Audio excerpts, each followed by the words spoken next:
David Walsh, chemist of Ballykilcavan Brewery. Welcome. Thank you very much. Thanks for having me on.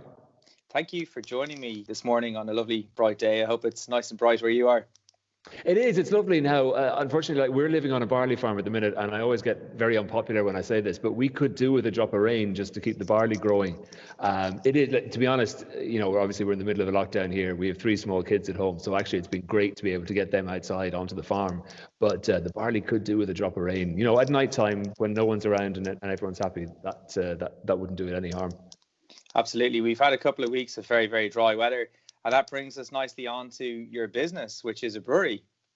It is, yeah. I mean, it's I started out life as a farmer. So, well, actually, to be honest, I started out life. I did a computer science degree. I started out in an IT job up in Dublin.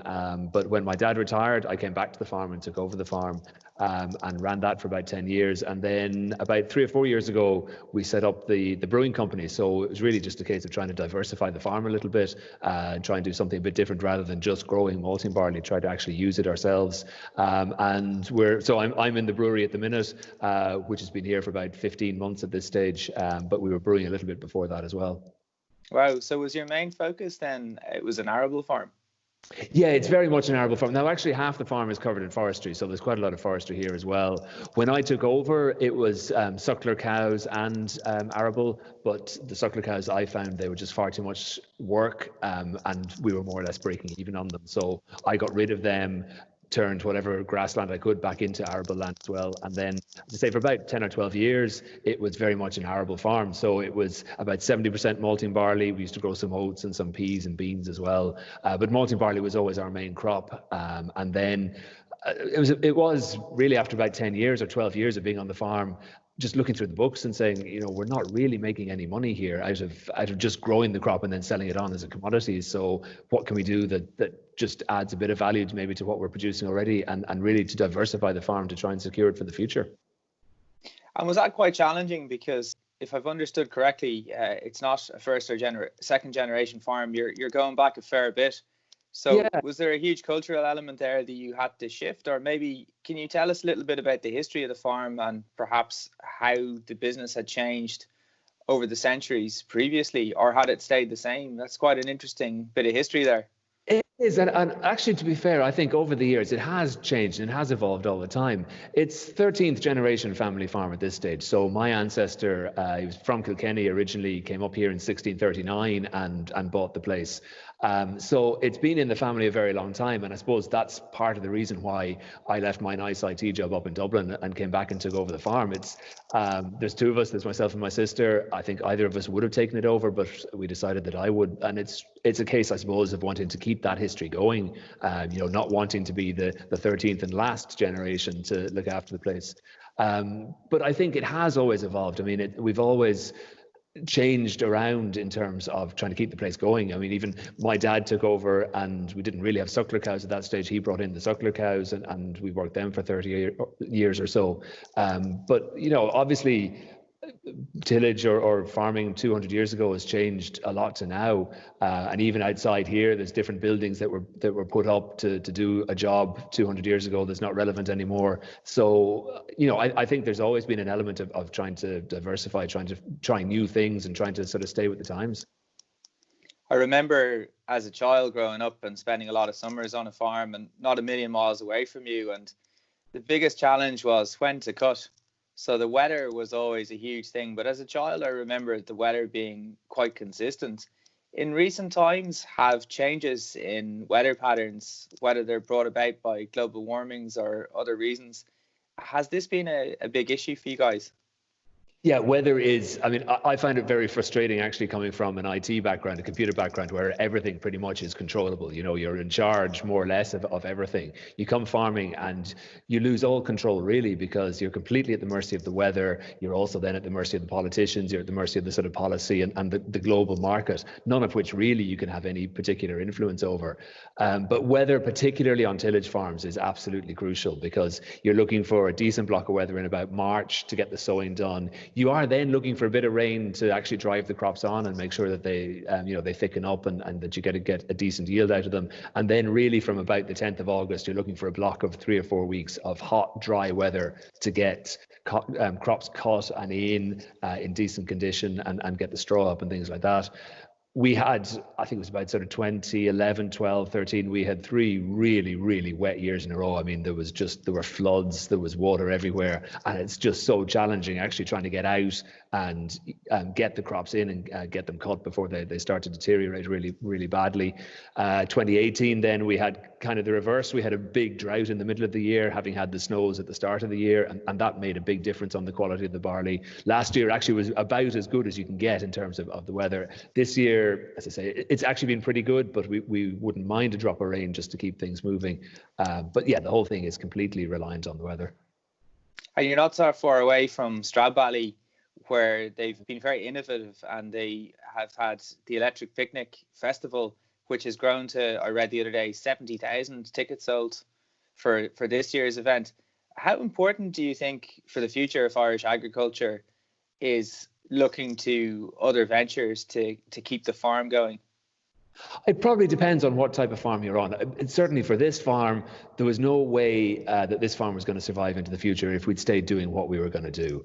I'd suspect that's probably the case in a lot of farms. I mean, we were and still are completely reliant on our European money in terms of the actual farming operation. And there's no guarantee that that's going to stay the same. At the very least, it's going to be depreciation, and Brexit knocks 10% out of it and things like that. It's only going to get less and less every year. And if the farming operation itself pretty much breaks even if we have a good year. So that was really the financial reason behind trying to do something different, trying to come up with a different enterprise that we could still do on the farm, still use our own produce from the farm, but just try and do something different that will give us a different way of making money. And before you set up the brewery, who was your main purchaser? Were you selling into an exchange, or did you have a particular customer or customers? Really one customer in terms of malting barley. There's 2 main malting companies in Ireland. There's a couple of craft maltsters coming up now, but in terms of bulk sales of malt, in this part of the world, it's Minch Malt and Athy, who are owned by Bort Malt over in France and Belgium. So pretty much all our malting barley would have been sold to them. They then turn it into malt, and then they sell it on to, the main bulk of that is actually going up to James's Gate. It's going up to Guinness's. So increasingly now there's more whiskey coming on stream, and so they have the contract for the likes of, say, Waterford Distillery, who we grow for as well, and they're being very innovative in terms of how they're using Irish barley. But 10 years ago, I suppose 5 years ago, when I was really looking at this project, all our barley was being sold to one customer, and the vast majority of that barley was being sold to one customer. So it's not a great, in terms of diversification, it's not a great situation to be in. And that's, again, I suppose, another factor in terms of why we tried to do something different. So how have things shifted now with the brewery? Are you effectively your biggest customer, or is the brewery your biggest customer today? What we have now in terms of malting barley is we've actually cut down the amount of barley we grow, and we're now growing for 2 people. We're growing for ourselves in the brewery, and we're growing for Waterford Distillery. So it's a slightly different specification on the barley, and slightly different growing way between the distilling and the brewing side. But we produce basically 2 batches of barley, one which comes into the brewery and one which goes down to the distillery. We do have other bits and pieces as well, but those are the 2 main things that we do. And we don't grow what I would call sort of generic malting barley anymore. So that's sort of malting barley that's going into the big heap in Athy, and it's going to end up in malt that could go anywhere. And in terms of your own education, did you grow up on the farm, or did you go away to boarding school? I grew up on the farm, but I was in boarding school in Dublin for 6 years, and then I went over to St Andrews in Scotland for college. So that was back in the mid-90s, and that's where I did my computer science degree. So graduated in 1999, went to work in Dublin in IT for about 3 or 4 years, and then my dad retired in 2004. So that's the stage I came back. I did at that stage, it wasn't the Green Cert, it was the 180 hours course they called it, which basically allowed you to get a few tax breaks in terms of taking over the big asset that is a farm. But it doesn't really give you any, particularly on the tillage side, I find it doesn't give you any particular training as to how to actually run a tillage farm. So most of that was kind of, I suppose, what I'd learned growing up, and then a lot of on-the-job learning as well. I'm very lucky. I have a very, very good man who's been working here since 1988, and he does most of the actual farming, day-to-day farming still. So it was a pretty smooth handover, I guess, between from my dad to myself. That's fantastic. So effectively, I guess you're a business manager, which would work very well with your IT training and the kind of the logical mindset that is required for computer engineering. Yeah, it does, and I mean that's effectively how we run the farm now. I mean, obviously, when the farm when we had a lot more barley, I'd have been up in a tractor a fair bit as well, in terms, like particularly the busy times of the year. But a lot of it would have been more sort of a management role, I guess. And it's really the same in the brewery as well. I mean, I started out doing everything in the brewery, discovered that there was far too much, particularly when I'm still trying to run the farm as well. So I hired in a head brewer, and then even at that stage, it was still too much. So I hired in a second guy who was doing sales, and he's also now doing our innovation brewing. So he's coming up with the recipe ideas that the head brewer then puts through the big kit. So we've two guys employed here full time. So I'm still back to sort of more of a management role, I guess. And the sort of in joke in here is that I'm head of marketing as well. So that's kind of my job, is going around taking nice pictures around the farm, keeping the social media going in terms of content on that. And at the minute, because the next sort of phase of expansion would be to put in more of a visitor center in around the brewery. But obviously we can't get people in here at the minute. So at the minute we're doing a sort of a series of weekly videos, I suppose, just showing people around the farm. So that's kind of, that's taking up a bit of time as well.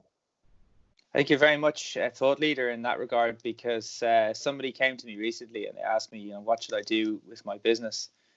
Right now, I'm finding it very difficult to go out to the customer.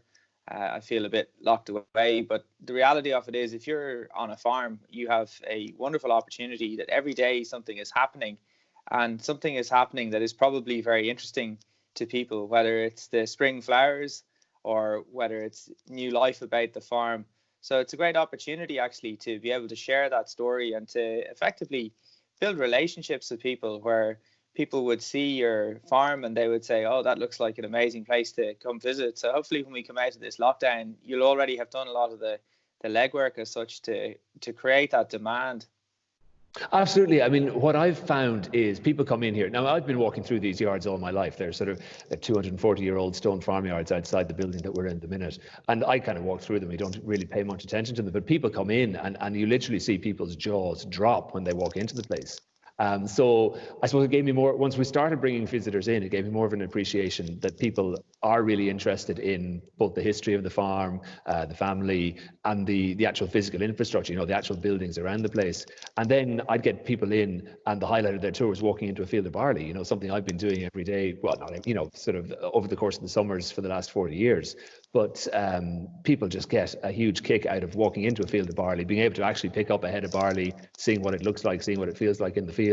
And then you can tell them, well, actually, that's going into the malt house. We'll be brewing with that next year. So it's, I suppose, growing up in a farm, it's things that I took for granted, maybe, that if you live in a city, or if you don't get access to a farm, it's what people really enjoy. And in terms of our social media, there is always something that you can put up that keeps people interested and engaged with it. And what kind of challenges did you have when you started to make videos? Because I noticed that your first YouTube video, you're using a Rode wireless microphone, and as a result, the quality of your audio was really excellent. And was that something that you had to put a lot of research into, or had you any previous experience? Because a lot of people struggle to get things right, like framing and audio. And the reality of it is, if our audio is poor, it's not great. So the fact that you've got good audio off the bat is really, really impressive.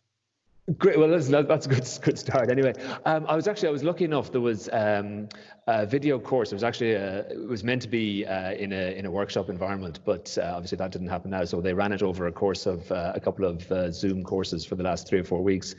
So Laois Partnership organised it, which was the leader company within Laois, and it was really, really good. I found it really useful. I've sort of done a little bit of photography, but not very much beforehand. So that kind of helps with the likes of the framing and the lighting and stuff like that. But the editing was all new to me. The audio was all new to me. And you're right. The mic makes a huge difference, because I was checking in terms of, I want to show people around the yard. So I kind of need to be moving around a bit. I need to be a bit further back from the camera. And to have a proper mic actually makes a huge difference, because when you listen to the audio just through the phone, and all the video's been done through the phone, you listen to that audio and you listen to the audio with the wireless mic on it, and it's such a huge difference. And I figure a lot of people can have the sound off anyway, so we put a bit of music in, we put a bit of subtitling in. But it's always nice, I think, that if people do want to actually, listen to me and hear what's going on here, that they can actually hear me properly. Oh, it's terrific. It's absolutely first class. And in terms of doing that course then, did you set out to make the content and then you found the course? Or like, where did the idea for creating daily videos come from? And also, how did you find the time? Because a lot of people say, oh, I don't have the time for doing this. Yeah, I think it was sort of in the back of my mind that, in particular, of course, once the lockdown came in, it was a case of, right, how are we going to actually get ourselves out to people? People can't come and see us anymore. How are we actually going to get, our content out to people so that they'll still find out about us and then want to come and see us after the lockdown? The course came up, I suppose, at the right time, in that it then showed me how I could actually make the videos and edit them and put them up, and then. And again, it's kind of back to the thing. We're on a farm. There's so many things around here that I can show people. I have about sort of 6 or 7 of them lined up, in terms of we'll do one a week for the next 6 or 7 weeks. And then who knows, at that stage, if we're still in lockdown, we'll just continue the series on, and we can actually go out onto the farm and do a bit of looking at barley growing. And we have hops growing here as well, which people are always interested in. So I suppose it all kind of came together. And I enjoy going around the farm. I enjoy taking the stills at the farm and taking the videos as well. So it does take time. Now, I have to say, I'm editing them again on the phone. There's an app on the phone which I'm using called InShot. And when I'm putting the kids to bed, they are at the age where they won't actually go to sleep unless I'm in, or one of us is in the room with them. So I stick the headphones in. I don't have to actually interact with them. So I just stick the headphones in, and I'm editing away while I do that. So that gives me a little bit of time. The filming is time consuming as well, because obviously you're moving around the place trying to get decent shots. And actually the sort of selfie interviews are the worst bit, because I can never remember my lines. So trying to actually get 10 seconds of me being coherent can take a lot longer than that. But they're not professional quality videos. I think everyone appreciates that I'm doing them myself, and we don't really have the budget for it, and we can't probably get people in anyway at the minute. So I think for now anyway, we get away with that. What kind of advice would you have for somebody who's thinking of creating content to support their business, especially in the current context? What would be your top learnings? I mean, for me, I'd say having the microphone, the fact that you bought the microphone, those microphones at the moment are going for about 160 euros, I think, on Amazon. Someone might book at the price. What are your takes? What are your top tips? Yeah, absolutely. Audio, the person who did the videography course was actually an ex-radio producer. So that was always one of her, kind of 3 things that you have to have: get your lighting right, get your framing right, and probably top priority, get your audio right. Because as she said, on radio, if you don't have the audio right, there's nothing else to back it up. Yeah, absolutely, you are. I suppose for me, it was a case of, planning it actually in advance. So planning out kind of the series as to what we're going to film, and then planning each individual video. Because if you just go out sort of haphazardly and say, oh, there's something, we'll take a picture of that, it actually is going to take a lot longer than writing down 4 or 5 shots that you want to get, coming out with the camera, taking those, or the phone as I'm using, taking those 4 or 5 shots, and then being able to put them back together again at the end of it. And I suppose it's just thinking about what message are you actually trying to get out. So, there's a lot of videos we could do around here, but for me, the message I'm trying to get out is this is what Ballykilcavan is. And we'd really like you to come and see us whenever it's safe to do so, and whenever you're able to come down and see us. So it's getting people engaged with what is here, so that then they, in the back of their mind somewhere, a seed will be planted to say, well, the next time we're passing through, we'll come in and have a visit. Fantastic. And then back to the brewery, when you created it initially, was it a huge risk in terms of investment? And how did you hedge that risk?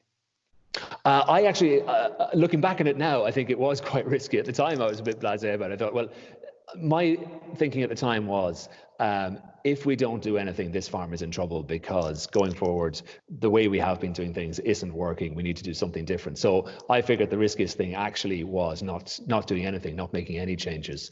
Now, looking back on it now, in terms of getting all the equipment in and everything like that, absolutely it was a risk, because we have no outside investment. So we're funding it between ourselves and the banks, and Leader have been very good to us. The local enterprise office have been good to us in terms of providing financial support. But so at the minute, we're in a reasonable situation where we owe the banks some money, which will have to be paid back at some stage. But so long as so long as we can stay trading, that should be, that'll be fine. We'll be able to manage that quite happily. But the other advantages we have are we own the building. So in theory, we're meant to be paying ourselves rent, but we haven't quite managed to do that just yet. But we don't have a landlord looking over us. We don't have outside investors trying to hammer us to meet certain performance targets. So from that point of view, at least we're in a slightly, a reasonable position. And yeah, it's just a case of making sure that we make a success out of it and hopefully can expand it then. And now you find yourself being the customer as well for the barley. So it means that you have, I guess, a greater security because you're effectively creating a market on the production side. Now, obviously, that's going to have its own risks associated with it. But how is it now selling? Are you selling off trade, on trade? Or to reduce the simple language, maybe if somebody isn't familiar with the business, are you selling it directly to the public? Can people rock up and buy your beers, or were you selling to pubs? And how has that business model shifted in light of the COVID-19 restrictions? We're lucky in a way that, as it happened, we ended up with about 90% of what we sell going into bottles and cans, so going through off licenses in supermarkets. Sorry, just to clarify that. So anyway, like when you started off, were you always okay? Wow, okay. Always like that. Yeah, I mean, we'd been trying to get into pubs for as long as the company's been going. We just haven't been particularly successful at it. So in terms of when the lockdown happened, we're, I suppose, in a better position than some breweries because we've only lost maybe 10% of our customers are gone. And what you'll find, what has happened since the lockdown is obviously the on-trade, which is the pubs, has completely gone, and the off-trade has increased. So the overall sale of alcohol is down probably compared to where it would have been, but the on-trade is significantly up and the pubs are gone. What has made a big difference to us is having a second range, which is our canned range, because in particular for online sales, if you want to go on and buy some beer online, cans are very much easier for everybody because they don't break when you ship them. They're much lighter, they pack much better because of the shape of them, and they're much easier for people to handle throughout the whole chain. So we found our can sales have absolutely huge increase in terms of the amount of cans that we're selling. The bottle sales are probably a little bit down compared to where they were, and obviously our draft sales are gone, but the can sales are more than compensating for that at the minute. That's incredible. I saw a great meme the other day that when the new restrictions are announced, and the joke was more cans so for the rest of the summer. So that's certainly good for you guys.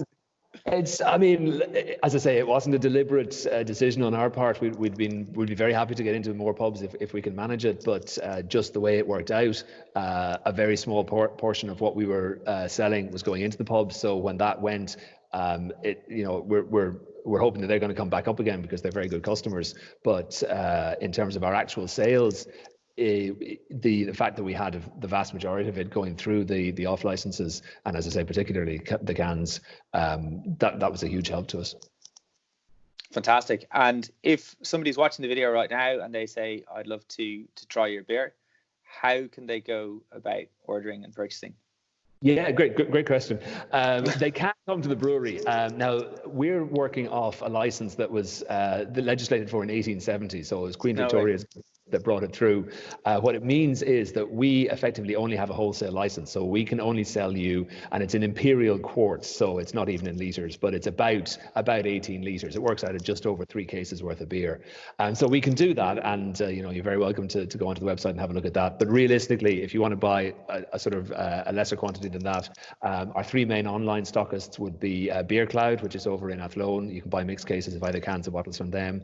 The beerclub.ie, which is up in Tyrrellstown, which will send you out any of the bottles or cans, and Craft Central, which does the full range of cans as well. So they're the 3 main sort of online stockists where from the comfort of your home you can order some beers, and from other independent craft breweries as well, not just ourselves, and they'll box them up and ship them out to you. Fantastic. And especially given the effort that you're putting into it, how can people find your videos and engage with you on social media? Yeah, I mean, so all our social media handles are the same. It's at Ballykilcavan. So on Facebook, Twitter, Instagram. If you go on to particularly the Facebook, is where we put up the videos. We do have a YouTube channel as well. But to be honest, I find in terms of getting people to see the videos, Facebook's actually much easier for people to see them. But if you want to go back and find them, just do a YouTube search for Ballykilcavan as well. But yeah, if you want to keep up to date in terms of what we're doing, Instagram and Facebook and Twitter, Ballykilcavan on all of them. Awesome. And actually, because you touch on it with Facebook, there's certainly a virility. I think one of the things is that statistically, Ireland, we're not so logged into YouTube, whereas we can't view Facebook videos. Typically, well, we can, but annoying pop-ups come up without logging in. Whereas with YouTube, if we're not logged in, it's very difficult to share, or much more difficult to share the videos and then to get people to engage. There are other things going on in the background as well, but as a question, are you using any advertising within those platforms, or so far have you just focused on being organic? We would, if particularly what I found is if we have an event or if we have, say, a new beer coming out or something like that, then I would use the likes of Facebook advertising for it. So actually for the first video that we put out, which is just an introduction to Ballykilcavan, that went out last week, I promoted that for, about 30 or 40 euro, something like that, just to try and push it out to a slightly wider audience. And then the hope would be that if people see that one, then they'll keep coming back and having a look for the other ones. We have a new beer out actually on Thursday of this week. So the first of our limited edition cans. So when we decided we were going to do that, I pushed that out just to try and get it out to a wider audience. But actually, in general, most of what we do is pretty organic. Just try and create engaging content, because actually I think that's the best way of getting your message out there. The more people are interested in your content, the more all these platforms seem to share it around to new people. Absolutely. And tell us about this new beer, because actually I did come across this. It sounds delicious, and also there's a lovely anecdote behind it. Yeah, it's actually in a fermenter just over there, so it'll be going into cans on Thursday. It's called Raspberry Vice, so it's a raspberry American style wheat beer. So nice sort of beery background to it, and then a lot of raspberry in it as well. So it will be pink. Don't get a shock when you pour it out and it's pink. But we've named it the Clancy's Can Series. So Niall Clancy is the guy who's been working on the farm since the late 80s. His father, his grandfather, and his great grandfather all worked here on the farm as well, and his son has been on the farm as well. So there's been 5 generations of Clancy's on the farm. So we've got this. It's a limited edition can series. So basically, we'll do this beer. We'll probably do another one, maybe 2 different beers in the same series, but that's it. We're just gonna brew them once, and then we'll come up with something different. And we also have a Bambrick's Brown Ale, which actually we're canning on Thursday as well, which is named after Joe Bambrick, who was here for 60 years. So he started working with my great grandfather back in late 1940s, and worked right the way through 4 generations, and was still working here when I took over. So it's, I suppose, and actually, in terms of even say the bottle beer names, we've named them after fields on the farm. It's all trying to tie it back into the story, because I'm sure you're aware there's an awful lot of craft breweries around the place. We'd like to think that we make good beer, but a lot of other people make good beer as well. So actually, the story is really one of the things that makes a big difference in terms of trying to get... It's all about the story. It's a very good message, actually, that no matter what vertical of business you're in, the story is mission critical. Yeah, absolutely. I mean, because people do, particularly in craft beer, people do take the bottle off the shelf or the can off the shelf and read it. So they need to know who you are. They need to know what your story is. And having an authentic story, I think, is really, really important. So there's a lot of, to be honest, some of the breweries that have come and maybe gone have a story, but it's maybe not as particularly authentic, or it just didn't engage with people. Absolutely. And actually, a final note on that, your logo reminds me of old days of warfare. I think at the moment Vikings and Saxons are very popular, but the poor old Normans, I think, are getting a little bit forgotten about in Hollywood. Is there a significance to the logo? It's a griffin, so it is the Walsh family crest. I mean, you're right. We came in with the Normans in 1169, and then the family moved up to Kilkenny. So they'd been in Wales. They came over to here. They lived in Kilkenny for about 300 or 400 years, and then my ancestor came up to Laois. But it's the Walsh family griffin. So there's a wind vane out in the farmyard that looks down onto the brewery, which is a griffin, and we kind of copied the design from that. Now, J.K. Rowling's done us a big favor. Like, no one really maybe knew what griffins were before Harry Potter, but since Harry Potter's come out, everyone, we get people and say, "Oh, it's a griffin," which I have to say I wouldn't expect them to know that it is. But that's done a big favor to us in terms of getting the knowledge of what it is out and about. That's fantastic. David, you're an absolute inspiration. Thank you so much for your time today. It's been a really interesting story, and I've actually learned a lot from you as well. So I really appreciate that. Great, Richard. Listen, thanks very much for having me on, and all the best. Thank you.